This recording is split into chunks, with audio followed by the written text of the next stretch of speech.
Hello दोस्तों, मैं नीतीश चंद्रा आप सबों के समक्ष उपस्थित हुआ हूं करंट अफेयर्स के सेट नंबर 22 को डिस्कस करने के लिए। तो सेट नंबर 22 के फरवरी महीने के करंट अफेयर्स की पुस्तक से हम लोग डिस्कस करेंगे। उसके बाद हम लोग जब 6 तारीख से पुनः रूबरू होंगे तो हम लोग नई करंट अफेयर्स की किताब जो आ चुकी है 28 फरवरी तक अपडेटेड, ये जिसका डिस्कशन हम अभी कर रहे हैं ये 1 फरवरी तक अपडेटेड है और 28 फरवरी तक अपडेटेड पुनः यूपी बजट, राजस्थान बजट और बिहार बजट को इंक्लूड करते हुए और भी ढेर सारे जो भी बदलाव हैं उन तमाम बदलावों को समेटते हुए हमारी जो पुस्तक नई आई है उसके डिस्कशंस को, उसके ऑब्जेक्टिव सेट्स के डिस्कशन को हम लोग 6 तारीख से शुरू करेंगे। तो आज हम लोग सेट नंबर 22 को डिस्कस करते हैं और सेट नंबर 22 का पहला प्रश्न है कि नवीनतम पुस्तक द कॉमनवेल्थ ऑफ क्रिकेट किस प्रसिद्ध इतिहासकार ने लिखी है। तो इतिहासकार की दृष्टिकोण से यदि देखा जाए तो ऑप्शन में एक ही इतिहासकार, ऑप्शन में एक ही इतिहासकार है और वो कौन है? रामचंद्र गुहा। सलमान रुश्दी क्या है? तो ये नोवेलिस्ट हैं, नोवेल लिखते हैं। अरुंधति राय भी उपन्यासकार हैं और विक्रम सेठ भी उपन्यासकार हैं। ये तीनों क्या है? उपन्यासकार हैं। जबकि रामचंद्र गुहा भारत के जाने माने इतिहासकार हैं। इन्होंने India after Gandhi the largest democracy of the world नामक पुस्तक भी लिखा है और रामचंद्र गुहा के द्वारा ही द कॉमनवेल्थ ऑफ क्रिकेट नामक पुस्तक का लेखन किया गया है। सलमान रुश्दी द्वारा लिखित पुस्तक कौन है? मिडनाइट चिल्ड्रंस, ये इनकी प्रसिद्ध पुस्तक है। अरुंधति राय द्वारा the God of small things और विक्रम सेठ द्वारा टू लाइव्स बॉय, क्या? टू लाइव्स बॉय नामक पुस्तक के लेखक विक्रम सेठ हैं। आगे देखिएगा क्वेश्चन नंबर 2। दूसरा प्रश्न क्या है? पद्म विभूषण, पद्म भूषण और पद्मश्री से सम्मानित किस महान भारतीय संगीतकार का निधन हो गया? आप जानते हैं कि भारत का सर्वोच्च नागरिक पुरस्कार कौन सा है? भारत रत्न। और भारत रत्न उन्हीं व्यक्तियों को दिया जाता है जिनको कि पद्मश्री, पद्म भूषण और पद्म विभूषण मिल चुका होता है। तो भारत रत्न भारत का सर्वोच्च नागरिक पुरस्कार। दूसरा सर्वोच्च नागरिक पुरस्कार जिसको बोला जाए वह कौन सा है? तो पद्म विभूषण। कौन सा? पद्म विभूषण। और तीसरा जो है ये कौन सा है? तीसरा पुरस्कार है पद्म भूषण। और चौथा नागरिक सर्वश्रेष्ठ नागरिक पुरस्कार कौन सा है? तो ये पद्मश्री है। कौन सा है? पद्मश्री है। आपका यहां आंसर क्या होगा क्वेश्चन के अनुसार? उस्ताद गुलाम मुस्तफा खान। क्या होगा? उस्ताद गुलाम मुस्तफा खान ये जाने माने संगीतकार थे। इनका निधन 17 जनवरी 2021 को हो गया। इनका निधन कब हो गया? 17 जनवरी 2021 को। 17 जनवरी 2021 को इनका निधन हो गया। आगे क्वेश्चन नंबर 3। किस राज्य ने वन स्कूल वन आईएएस योजना शुरू की है? यानी एक स्कूल से एक आईएएस यानी इंडियन एडमिनिस्ट्रेटिव सर्विस के अधिकारी हों, यानी एक स्कूल से एक आईएएस बने, ऐसी पहल किसने शुरू की है? ऐसी योजना किस राज्य ने शुरू की है? तो केरल ने। किस राज्य ने? केरल ने शुरू की है। और केरल के मुख्यमंत्री कौन है? पिनराई विजयन। यहाँ के राज्यपाल कौन है? तो आरिफ मोहम्मद खान। ठीक है, यहां केरल में ही शुरू किया गया क्या? वन स्कूल वन आईएएस योजना। तो ये बेहतरीन योजना है और आने वाली परीक्षाओं के दृष्टिकोण से ये बहुत ही महत्वपूर्ण प्रश्न हो जाता है। आगे देखिएगा क्वेश्चन नंबर 4। 19 जनवरी 2021 को राष्ट्रीय आपदा प्रतिक्रिया बल एनडीआरएफ ने अपना कौन सा स्थापना दिवस मनाया? एनडीआरएफ की स्थापना कब हुई थी? तो एनडीआरएफ की स्थापना की बात करें तो इसकी स्थापना 2006 में हुई थी। 19 जनवरी को। 19 जनवरी 2006 में इसकी स्थापना हुई थी। 19 जनवरी 2006 में इसकी स्थापना हुई थी। और 2021 में देखा जाए इसकी स्थापना का कै वर्ष पूरा हुआ? तो ये इसका 16वां था। क्या था? 16वां स्थापना दिवस था 19 जनवरी 2021 को। और इसका पूरा नाम क्या होता है एनडीआरएफ का? तो national disaster response force. National disaster response force. ठीक है, देखिएगा लिख देता हूं मैं, नेशनल डिजास्टर रिस्पांस फोर्स। चलिए आगे देखिएगा क्वेश्चन नंबर 5। किस देश के लिए सबसे ज्यादा मैच खेलने और सबसे ज्यादा गोल करने वाले फुटबॉलर वेन रूनी का निधन हो गया? यानी कि जिस देश के लिए थे उस देश से इन्होंने क्या किया था? सबसे ज्यादा मैच खेला था। सबसे ज्यादा मैच खेला था और उस देश की तरफ से खेलते हुए इनके नाम सबसे ज्यादा गोल करने का भी रिकॉर्ड है। तो ये वेन रूनी किस देश के हैं? वेन रूनी किस देश के? तो वेन रूनी याद रखिएगा ये इंग्लिश क्या फुटबॉलर थे, यानी इंग्लैंड के फुटबॉलर थे। और इंग्लैंड किसका हिस्सा है, तो यूके का। यूके में कौन कौन, इंग्लैंड, स्कॉटलैंड, आयरलैंड और वेल्स, ये 4 देश इसका हिस्सा है। पुर्तगाल के जाने माने फुटबॉलर कौन है, पुर्तगाल के जाने माने फुटबॉलर क्रिस्टियानो रोनाल्डो है। और क्रिस्टियानो रोनाल्डो के बारे में मैं आपको बार बार बतलाता हूं। Instagram, social media site Instagram पर इनको पूरी दुनिया में सबसे ज्यादा लोग फॉलो करते हैं। किनको, तो क्रिस्टियानो रोनाल्डो को। आगे देखिएगा क्वेश्चन नंबर 6, 47वां G7 शिखर सम्मेलन 2021 का मेजबान देश कौन है। तो ये G7 का क्या होगा, 47वां शिखर सम्मेलन होगा। G7 का शिखर सम्मेलन प्रतिवर्ष जून जुलाई के महीने में आयोजित किया जाता है। कब, जून जुलाई के महीने में आयोजित किया जाता है। और 2021 में यह कब आयोजित होगा, तो 11 से 13 जून तक होगा। कहां होगा, तो ये 11 से 13 जून के बीच होगा। और ये यूके में आयोजित होगा। कहां होगा, यूके में। यूके में कौन कौन देश शामिल हैं, तो ये मैंने अभी अभी आपको बताया है। ठीक है, और याद रखिएगा भारत इसका सदस्य नहीं है। ये पहले G8 हुआ करता था। इसमें से रूस ने जब क्रीमिया पर आक्रमण किया तो रूस को इससे बाहर कर दिया गया, इसलिए इसका नाम बदलकर अब क्या हो गया, G7 हो गया, जिसमें सदस्य देशों की कुल संख्या 7 ही रह गई है। तो ये 2021 में कहां होगा, यूके में होगा, 11 से 13 जून के बीच 2021 में। और 46वां यानी कि इससे पिछला 2020 में कब हुआ था, तो ये 10 से 12 जून के बीच हुआ था। 10 से 12 जून के बीच यह हुआ था। 10 से 12 जून के बीच यह शिखर सम्मेलन हुआ था 2020 में। चलिए आगे देखिएगा, किस देश ने 14 साल बाद चुनाव कराने का फैसला किया है।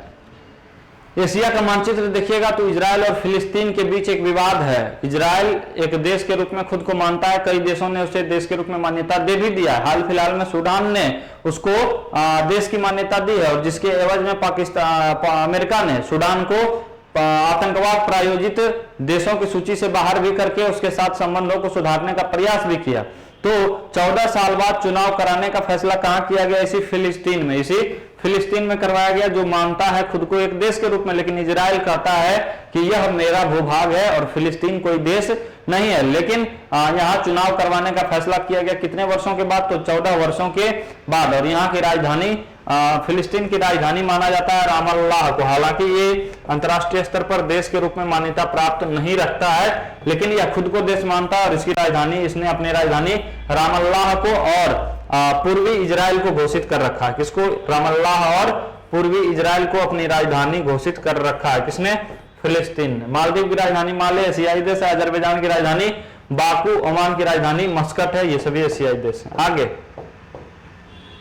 1 जनवरी 2021 में वंदे भारत मिशन के किस संस्करण की शुरुआत की गई। वंदे भारत मिशन क्या, तो 2020 में जब पूरी दुनिया कोरोना महामारी से त्रस्त थी, तो वैसे स्थिति में भारत के कई लाखों लोग, करीबन 17.5 मिलियन लोग, 2020 में आए एक आंकड़े के अनुसार करीबन 17.5 मिलियन लोग, 17.5 मिलियन लोग क्या रहते हैं, भारत के लोग भारत से बाहर रहते हैं, यानी कि विदेशों में रहते हैं। और इन भारतीयों को, जो विदेशों में फंसे हुए थे, इन भारतीयों को कोरोना महामारी के दौरान सुरक्षित भारत लाने के लिए जिस मिशन को चलाया गया, उसी को हम लोग वंदे भारत मिशन के नाम से जानते हैं। और इसका 9वां संस्करण 1 जनवरी 2021 को शुरू किया गया। किसका, वंदे भारत मिशन का। इसका क्या मकसद है, तो विदेशों में फंसे भारतीय लोगों को सही सलामत सुरक्षित भारत लाना।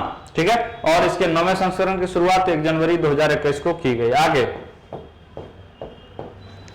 9वां क्वेश्चन, बोल्ड कुरुक्षेत्र युद्धाभ्यास भारत और किस देश के बीच शुरू हुआ। बोल्ड कुरुक्षेत्र, ठीक है, बोल्ड कुरुक्षेत्र ये भारत और सिंगापुर के बीच होता है। किनके किनके बीच, तो भारत और सिंगापुर के बीच बोल्ड कुरुक्षेत्र युद्धाभ्यास होता है।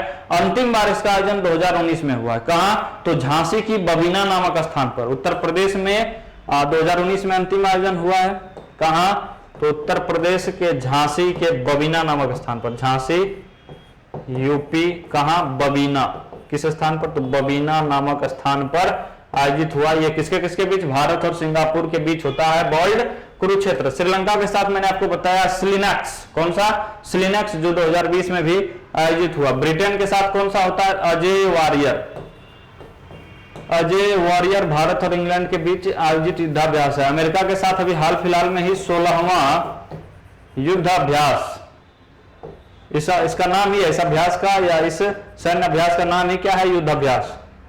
16वां युद्धाभ्यास कहां हुआ? बीकानेर राजस्थान में, भारत और अमेरिका के बीच बीकानेर राजस्थान में 16वां युद्धाभ्यास आयोजित हुआ। आगे आंसर बता दिया था मैंने, सिंगापुर। क्वेश्चन नंबर 10, राष्ट्रपति रामनाथ कोविंद ने सीआरपीएफ शहीद परिवार की मदद के लिए कौन सा मोबाइल ऐप का उद्घाटन किया? तो प्रतिवर्ष 9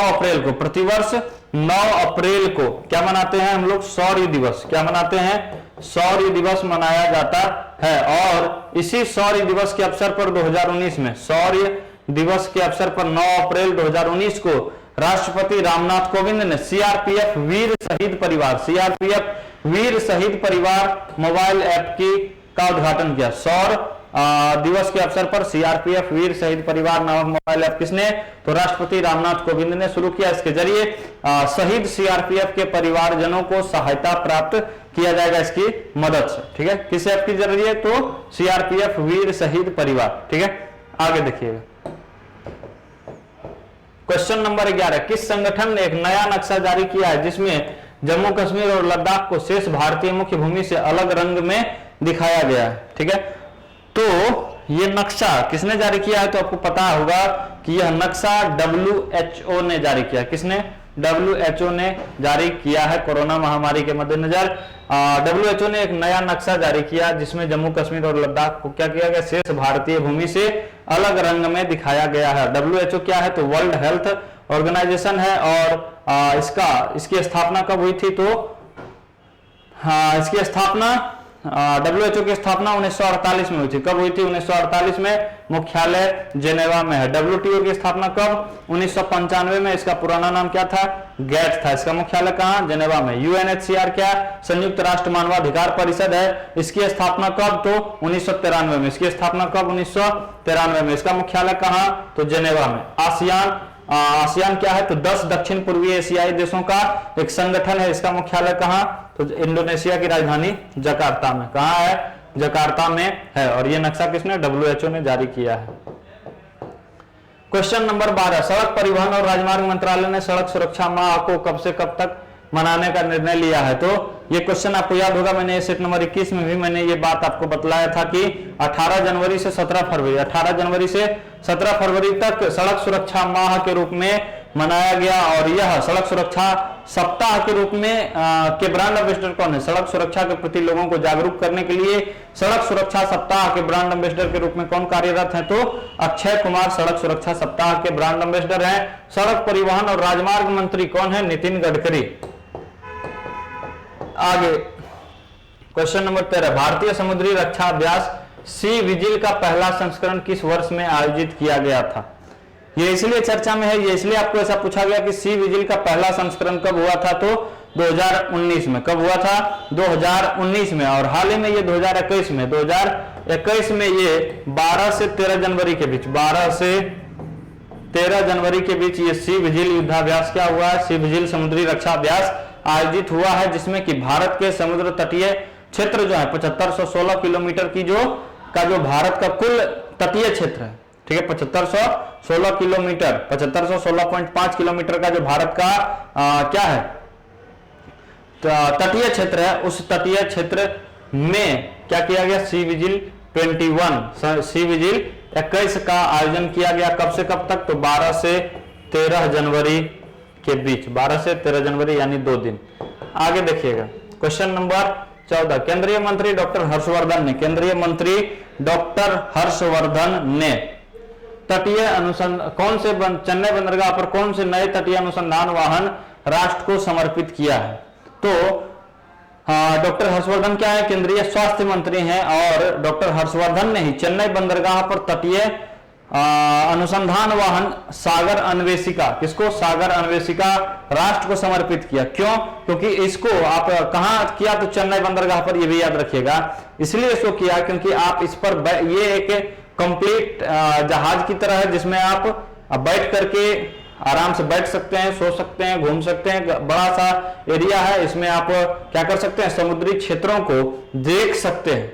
यानी कि पर्यटन के लिए, पर्यटन के उद्देश्य से यह बनाया गया सागर अन्वेषिका। और इसमें राष्ट्रीय महासागर प्रौद्योगिकी संस्थान, राष्ट्रीय महासागरीय प्रौद्योगिकी संस्थान का भी महत्वपूर्ण योगदान है। और राष्ट्रीय महासागरीय प्रौद्योगिकी संस्थान का मुख्यालय कहाँ है?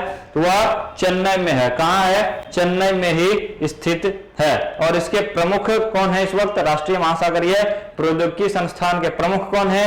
तो doctor G.A.. Ramdas, doctor G.A..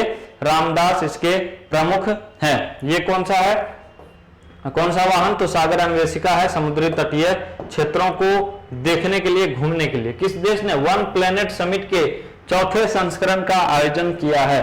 One planet summit, one planet summit मतलब क्या? एक ग्रहीय सम्मेलन, और एक ग्रहीय सम्मेलन का आयोजन किया गया है किस देश के द्वारा? ठीक है, तो याद रखिएगा कि इसका आयोजन किस देश ने किया? फ्रांस ने किया। किस देश ने किया? फ्रांस ने किया, जो एक यूरोपीय राष्ट्र है। फ्रांस क्या है? एक यूरोपीय राष्ट्र है। इसका आयोजन 11 जनवरी 2021 को किया गया। कब किया गया? 11 जनवरी 2021 को, 11 जनवरी 2021 को इसका आयोजन फ्रांस के द्वारा किया गया। और इसका विषय यह किस पर फोकस्ड था? तो यह जैव विविधता को फोकस्ड करते हुए, जैव विविधता पर नजर रखते हुए इसका आयोजन किया गया। इसके अलावा याद रखिएगा कि इसका विषय क्या था?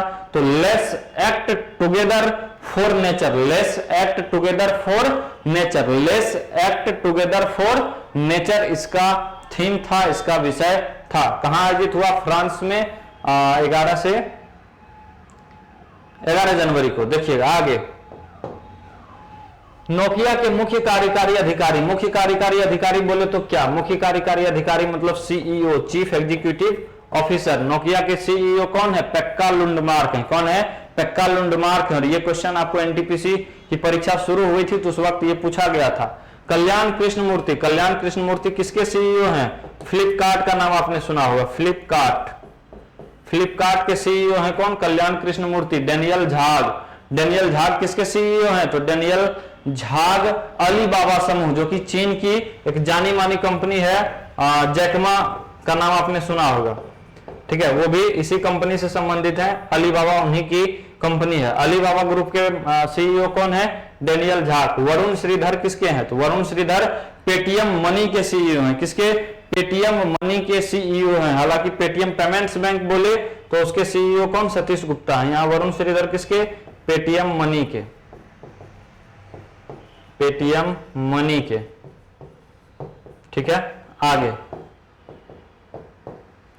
17 नंबर, किस राज्य की सरकार ने हाल ही में राम वन गमन पथ निर्माण के लिए ट्रस्ट गठित करने का निर्णय लिया है? राम वन गमन पथ। ठीक है, राम जब वन गए थे तो जिस पथ से होकर के गए थे उसी पथ को हम लोग कहते हैं राम वन गमन पथ। आप जानते हैं कि भगवान श्री राम ने 14 वर्षों तक अपनी पत्नी सीता माता के साथ और छोटे भाई लक्ष्मण जी के साथ क्या किया था? उन्होंने वन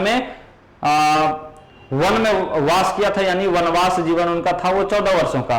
तो वो जिस रास्ते से होकर के गए थे उस रास्ते को हम राम वन गमन पथ कहते हैं। और ये कहां से कहां तक गए थे? तो चित्रकूट, अमरकंटक से चित्रकूट, चित्रकूट से अमरकंटक या अमरकंटक से चित्रकूट कहिए। चित्रकूट से कहां? अमरकंटक के बीच, अमरकंटक के बीच। अब स्थान का नाम सुनकर के आपको आइडिया लग गया होगा कि ये कहां गठित किया गया है, किस राज्य में गठित किया गया है ये ट्रस्ट। तो याद रखिएगा कि इस मार्ग की लंबाई 2260 किलोमीटर है और इसी 2260 किलोमीटर राम वन गमन पथ के निर्माण के लिए मध्य प्रदेश सरकार ने, किसने?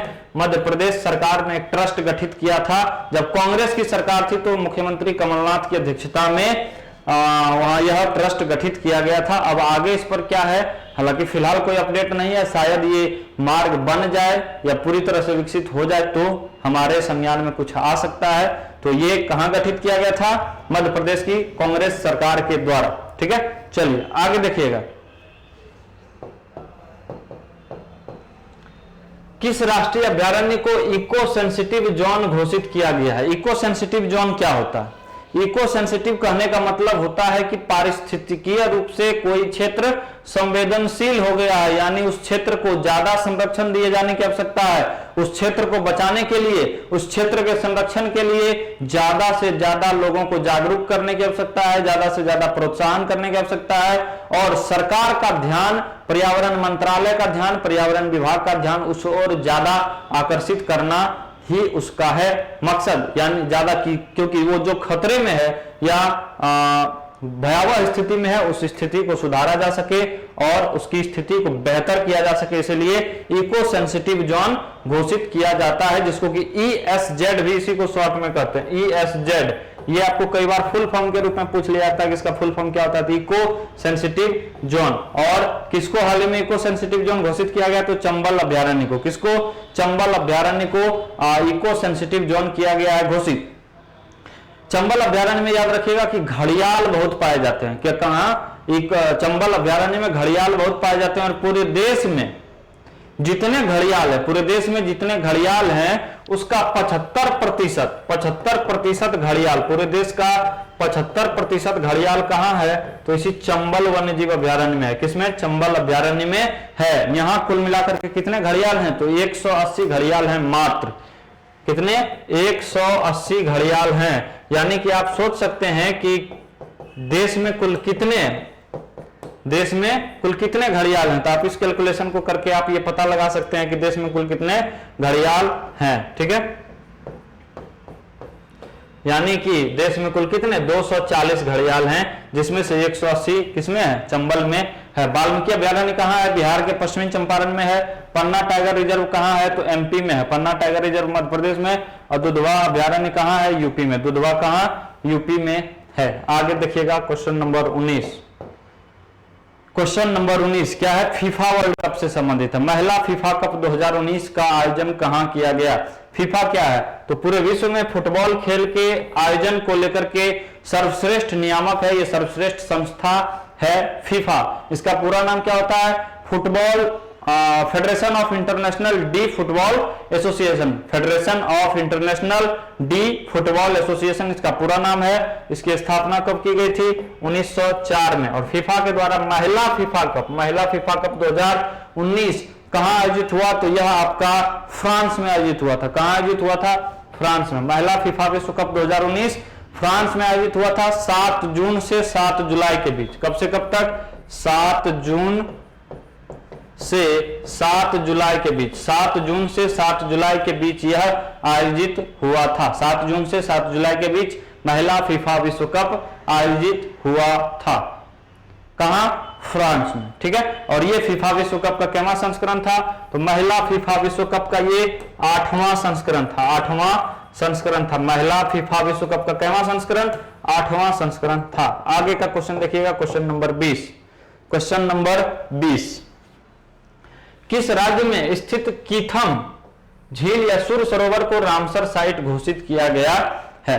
रामसर साइट 2020 में कई स्थानों को, भारत में 5 स्थानों को तकरीबन रामसर साइट घोषित किया गया, इसलिए ये टॉपिक बहुत चर्चा में रहा है। और आपको प्रश्न इससे, किसी भी प्रकार के प्रश्न ट्रेडिशनल हो या करंट हो, किसी भी प्रकार के पूछे जा सकते हैं, तो आपको इसके कॉन्सेप्ट से अवगत होना चाहिए। तो सबसे पहले फिर से मैं एक बार बताता हूं, शुरू से वर्तमान तक।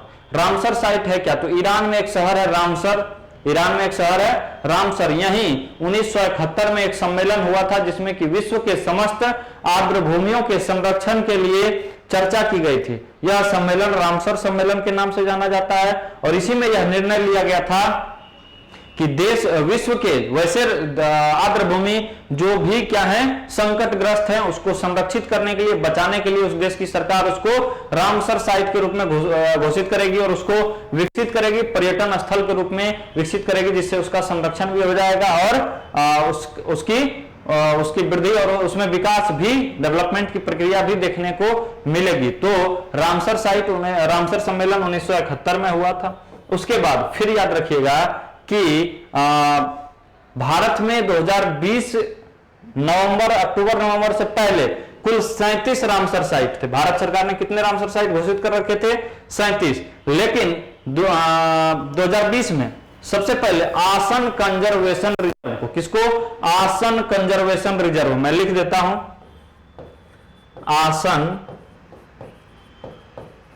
Conservation reserve. ये कहां है?